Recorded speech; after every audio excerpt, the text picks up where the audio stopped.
Assalamu Walaikum. Hello friends, how are you? Welcome back to my another video.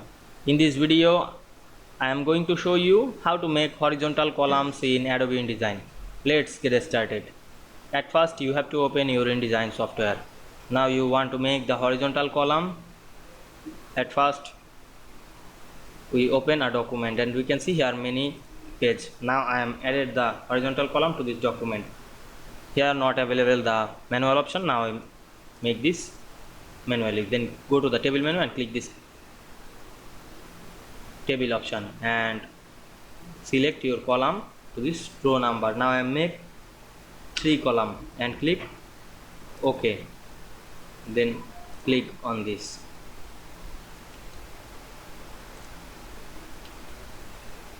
Go back again and see, make the column is 1 and the row is 3.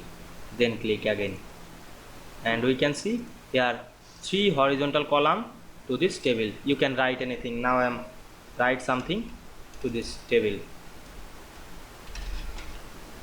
Now we can see we make 3 column horizontally very easily.